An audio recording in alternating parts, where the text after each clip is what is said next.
What's up, guys? So, doing a live stream right now. Wanted to do a different story today. Just because I was checking Reddit and I came across this article saying that there's basically an oversupply of pharmacists right now. By 2025, which is crazy because back in 2006, there was actually a shortage of pharmacists, and all these pharmacy schools started accepting more people, um, creating a lot of programs. New schools started forming up and stuff, and basically they're fulfilling the demand now. But right now it's 2016. Market's really different. Hey DJ Zealous, what up?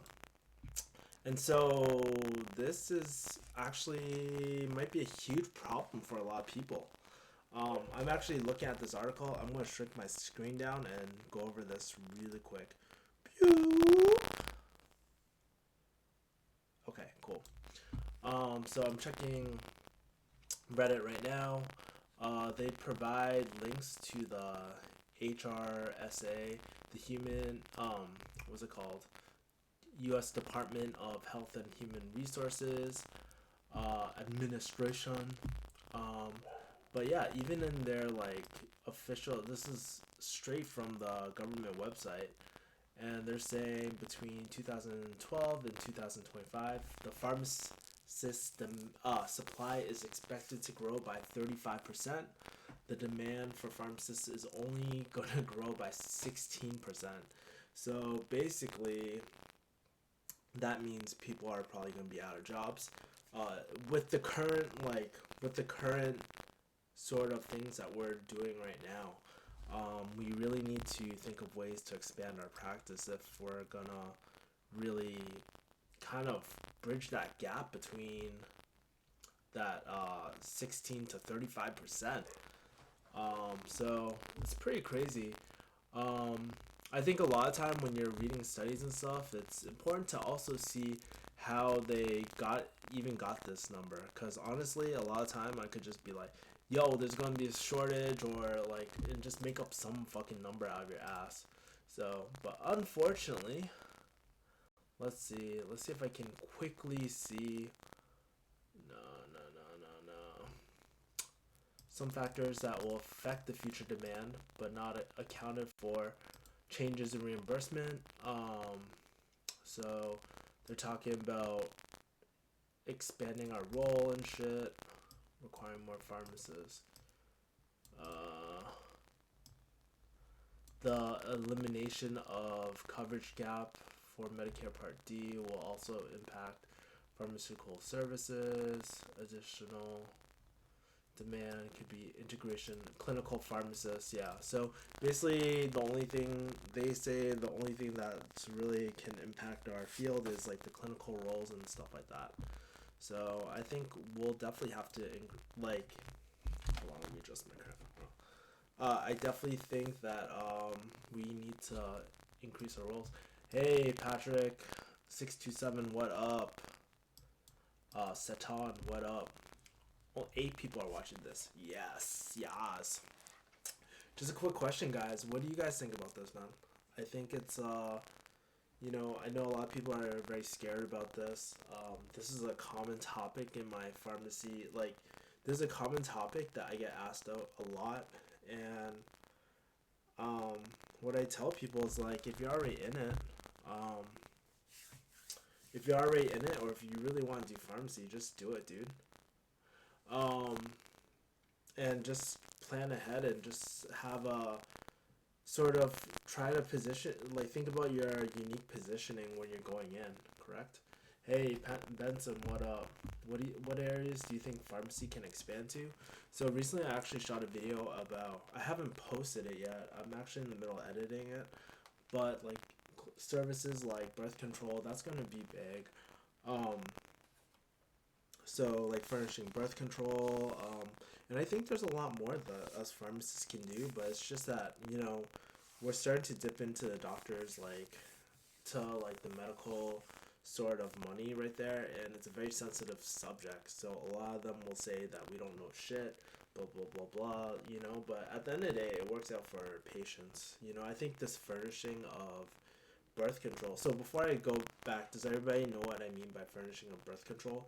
Basically, what it is, California released a state protocol, and it allows you to write for birth control with the self questionnaire, and as long as they don't have any like sort of contraindications or anything like that, we can give it out, and insurances will actually pay us for it because we're providers, and I have an MPI number, and yeah, it's really cool. So that in short, but I think like a lot of these type of state programs and stuff like that will definitely help increase our role and stuff as well. I don't know by how much, if it's gonna make a huge impact, but David Dang, what up? Nobody at my school is interested as pharmacy, as far as I can tell, but being saturated is very conservative. Fuck it, I'll take him if you're passionate. Yeah, you really have to think about, like, honestly, there's always going to be fluctuations in job market, right? People are always going to complain and say there's no jobs. Okay, I get it, right? But how are you going to fix the problem, or how are you going to contribute to how are you going to contribute, And I think a lot of time we need something. We need businesses, like unique businesses that can increase jobs. I think the thing with pharmacy that attracts a lot of people is, like, I don't want to say beta personality, but they're sort of risk averse. They want everything very stable and stuff like that. Nothing wrong with that. I'm like that some same way sometimes, but it doesn't really stimulate a lot of job growth and stuff. Sure, you can open up your own pharmacy, but especially with the chains now, like, you're gonna be competing against quite a bit. Not saying it's impossible, but how are you gonna compete against them? Compete against them. What is your positioning? I think that's really important. Yeah. Let's see. Young P1s and farmers, pre-farmers, have seen the evidence and refuse to what's happening. Refuse what's going to happen. Schools again are extended deadlines because they can't fill seats. P1s on this sub was bitching about me last week, saying I'm one of the pharmacists who will be left out. I'm good. I already have a job. They're saying I don't believe a pharmacist should be able to diagnose that I'll be left out. Blah blah blah. Okay, so this guy's hella bitter, and he has like 42 replies to that. Holy shit. Oh, you guys are hearing static? Shit. Static? Do you still hear static? Let me know. Hold on. Let me adjust my mic. I'm gonna. Fuck. Bitch.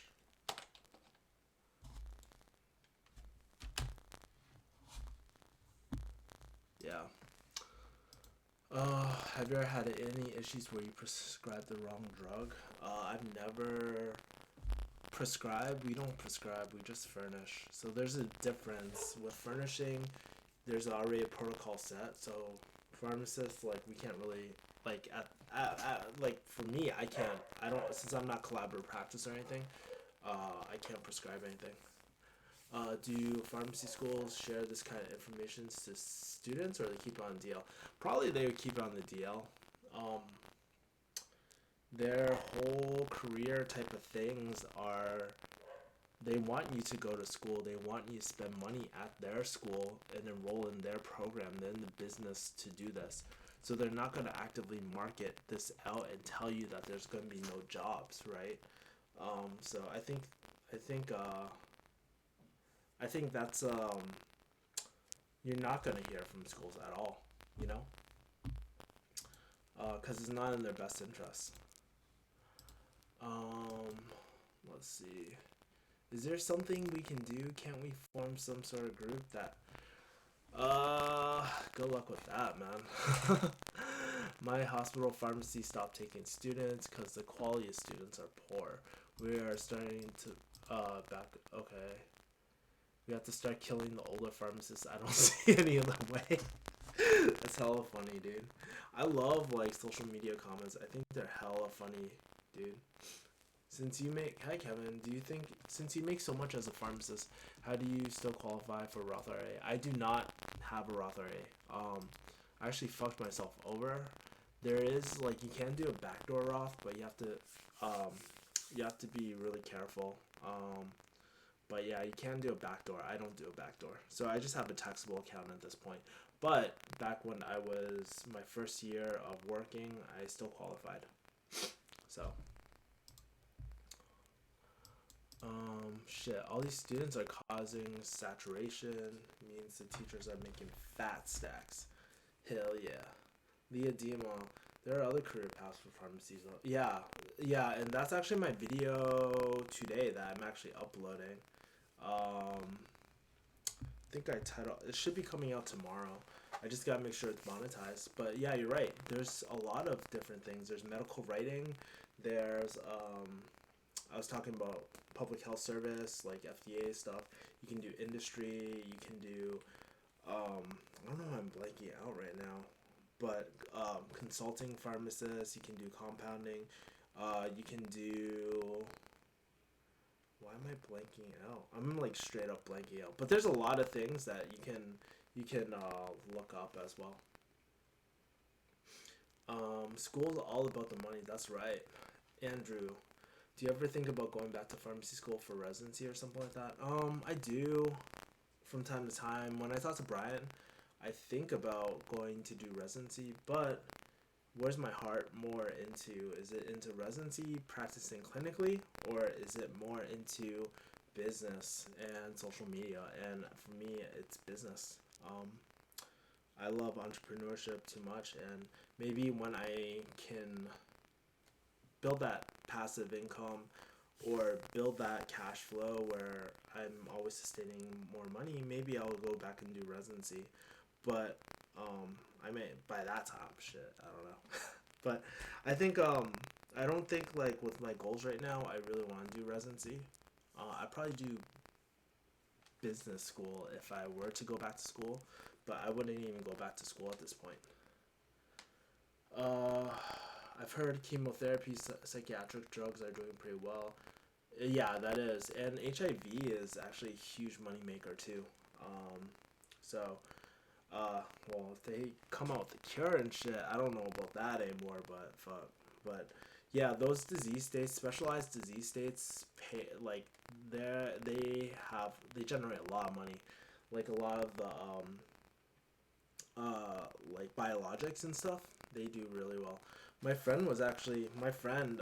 I'm not gonna say his name and stuff, but my friend, he actually works. He's not a pharmacist or anything, but he's in business, and he actually works for one of the biologic companies, Amgen.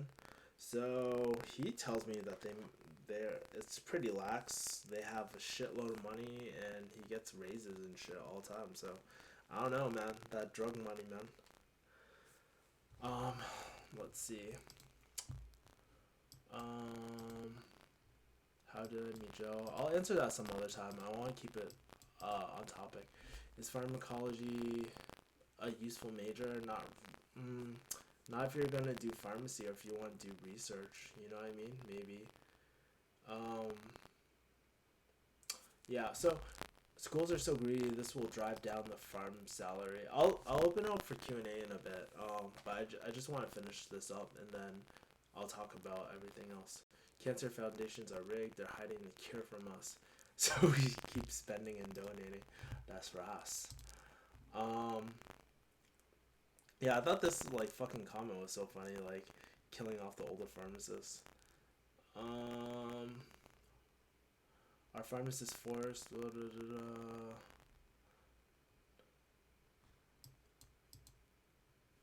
Damn, this is crazy. So, this guy said people are noticing the school in my area have been having difficulty filling seats. My class has 17%. Oh, damn. That's crazy. I didn't even know about the empty seats. That's something I actually just found out, like maybe today, I guess. But I never knew about the empty seats and stuff. I'm looking forward to getting out of college with 100K in debt.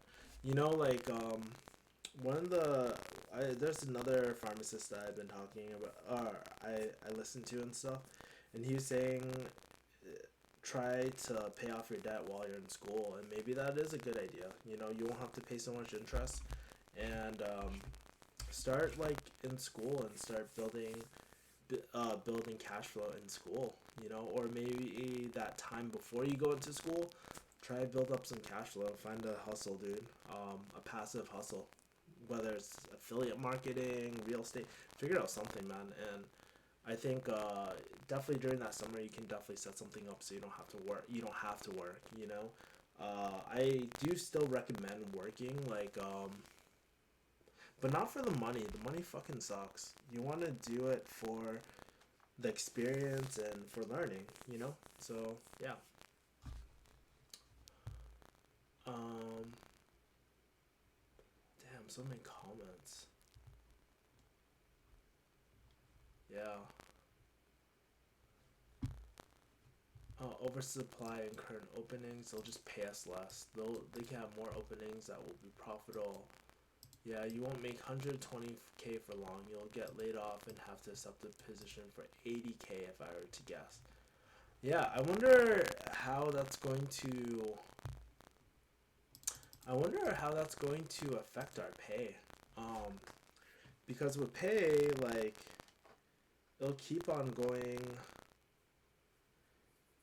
Like, I guess that's one thing, and that's something I never considered.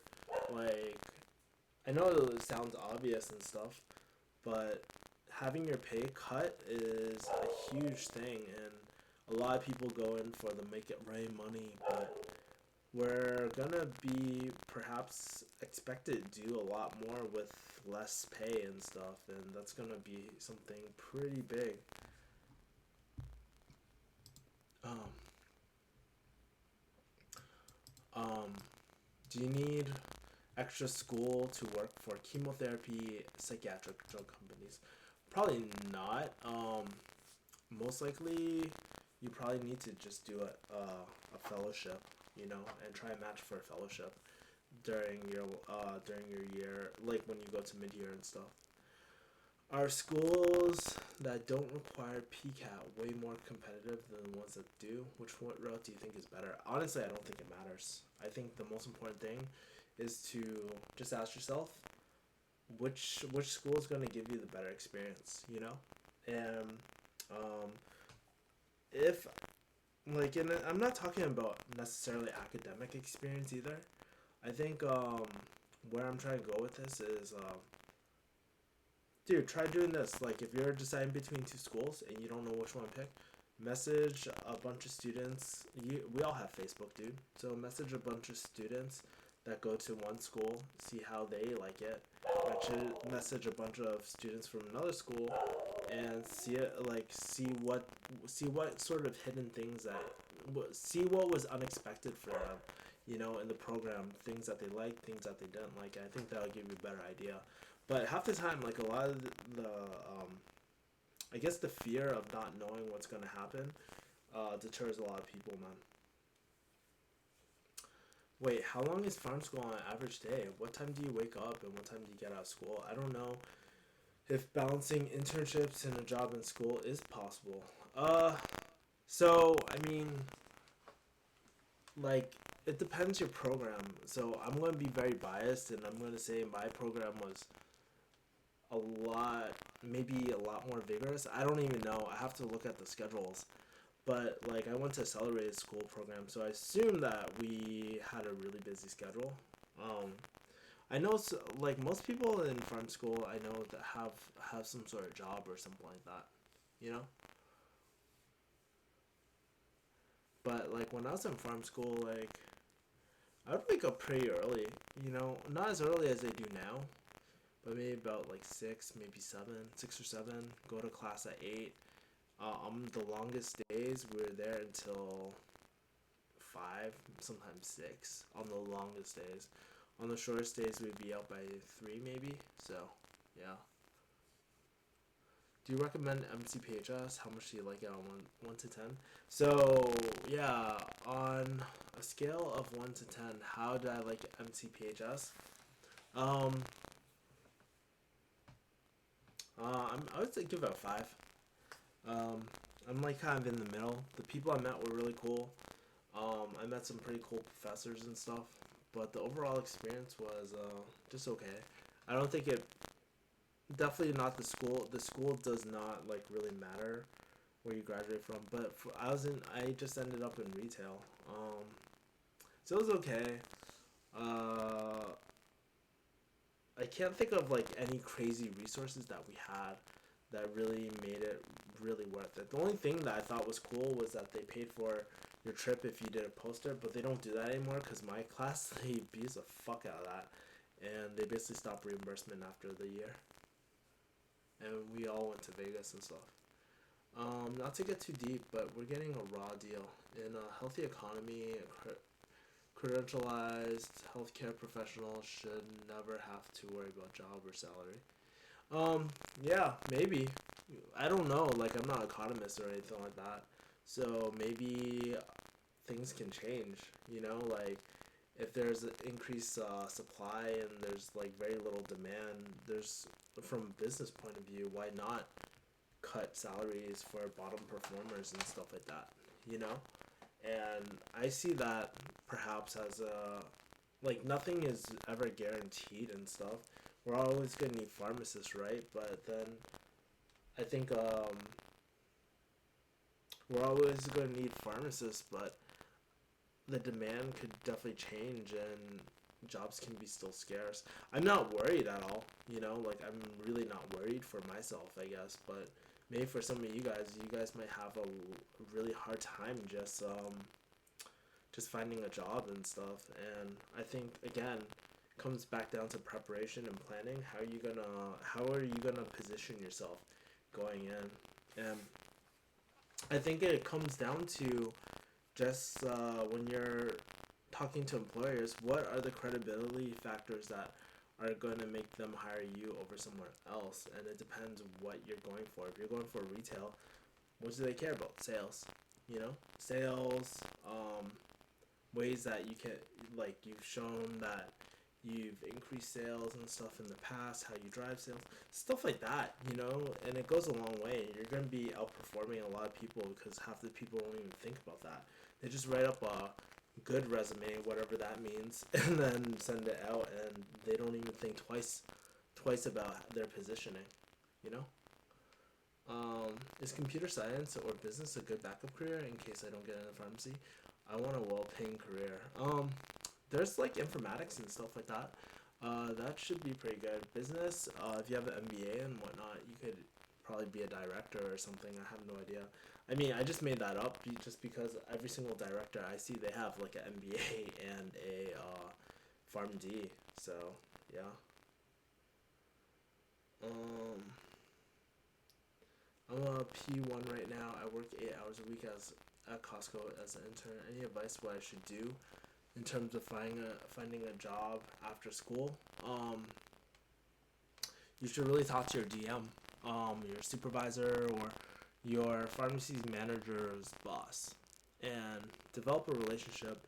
Just being like, hey, you know what? I'm really worried that aren't going to be any job offers. You interview a lot of pharmacists. What makes a pharmacist stand out? Because I really want to secure my position to be. I really want to work for this company, or I really want a job when I come out. And do you have any advice? And most supervisors are pretty nice. They're not gonna be like, oh, scram, kid. I don't give a fuck. You know what I mean? So they're, so take a few seconds to probably ask a supervisor or something like that, and they could probably help you. But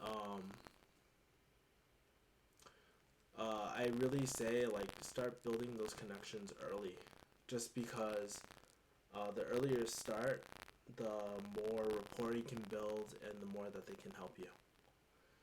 Sally Lynn, I'm going to be interviewing for the PharmD program. What are some good questions to ask the interviewer? I want to impress them. What are some current news or issues I can question them about? So I think, okay, so this is how to, I'll give you a quick tip. So when you're asking any questions about a school, um, I think really bad questions. I'll tell you what's a bad question. Um, like, let's say you want to find out more about I don't know, maybe they have like a business program or business like extracurricular at the school of pharmacy and stuff. So they want to focus on business pharmacy, right? A bad question would, uh, bad question to ask is like, oh, what is the business like? Do you guys have a business pharmacy program or whatever? That answers that question is bad because you could easily research it, right? So the way you want to ask questions is one, you want to be actually interested in the question you're asking. You don't want to waste your time, waste their time asking about some bullshit question that you don't really care about. Like take something that you really care about and then follow up. So probably a better question off the cuff would probably be like, hey, I saw that you had a business like a business program. What sort of um, what sort of success have students seen from this program, or what kind of jobs who like for the students that go into the program? You know, like you're just doing a follow-up question. You're using what you researched in the question, so it shows that you did your research. You didn't just like fucking pull a question out of your ass, you know? And so that's what I'm trying to get at if you kind of understand. So I didn't really give a good example, but yeah. Um, but definitely ask questions that show that you did research, and that's an easy way. You just say an observation that you noticed on the website or you heard from students or teachers or something like that, and then you do a follow-up question. Okay. Why do you think pharmacy schools keep on opening up? Money, baby. Shit. Like, here's the thing. The fact is that maybe there are no more jobs, but the the the allure of that pharmacy student money is still there. Like everybody thinks, like at the end of the day, like pharmacy is you're always gonna need pharmacists and stuff like that, which is true right now. Who knows what it might look in like 20 years, dude, or 10 years, you know, or even 8 years. Who knows, dude? It's kind of hard to predict. No one actually really knows. But yeah. How are pharmacists' weekly hours are they scheduled, or do you guys say how your weekly routine is scheduled? Depends what state. So I was actually talking to my friend Maggie about this not too long ago, but in California I'm lucky. I only do 40 hours. No more, well, no less, I guess. Um, but and with certain chains you can do overtime and stuff. But with in other states, they expect your salary. So you're putting long hours after too. You know what I mean? And with no lunch break, it kind of sucks, dude. And so I consider myself very lucky as a pharmacist to be practicing out in California, for sure. Um, but in general, like if you have a good partner, then it should be fine. There needs to be a strict requirements for schools to earn accreditation. There are strict requirements, but it's just that like there's no the like I forget the accreditation board. Fuck. Hold on, let me check. Let's take a look. What pharmacy school accreditation? I can't believe I don't know this anymore, but it's been so long. I haven't even had to do this in such a long time.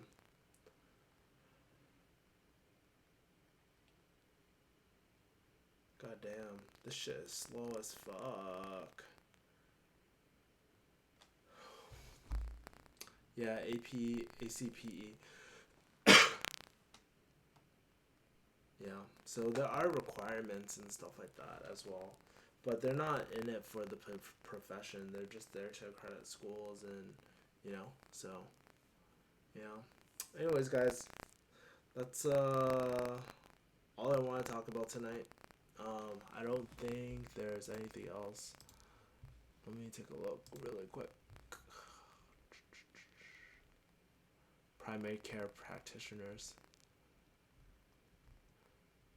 This is interesting, I guess. Too many graphs. Fuck this.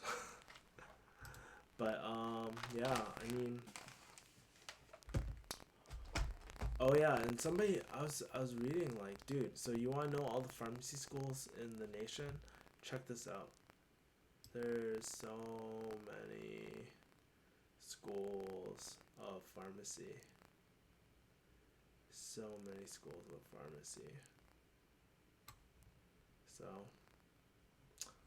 yeah, that's crazy. They said that there were in the Reddit article they were also saying there's gonna be 6 schools that open fall 2017 and onwards. So, and by fall 2018, there's gonna be 148 pharmacy schools. That's a lot, man. That's a lot. Anyways, guys, and let's do a little math. Let's say like, I don't know. I'll be conservative. I'll just say, oh man, it's not working. 150. Let's say each class 150 times 148.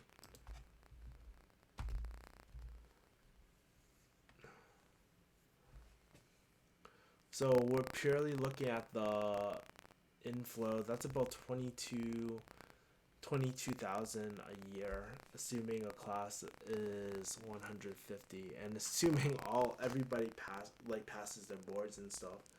So I don't know, man. It's growing at a pretty there's a lot of students coming out, but we'll see. What about automation robots in hospitals? I have no idea, dude. Like the machines and stuff, I have no idea. Anyways, guys, I am going to knock out. Gotta wake up for USC tomorrow. I'm going to Appy Day, so if you guys are from USC and you watch this, I will see you guys tomorrow, man. And if you like these like sort of article breakdown things that I find on Reddit, let me know. I actually want to do more of these, and I think I'll probably do some with Angela next time. But yeah, anyways, guys, good night.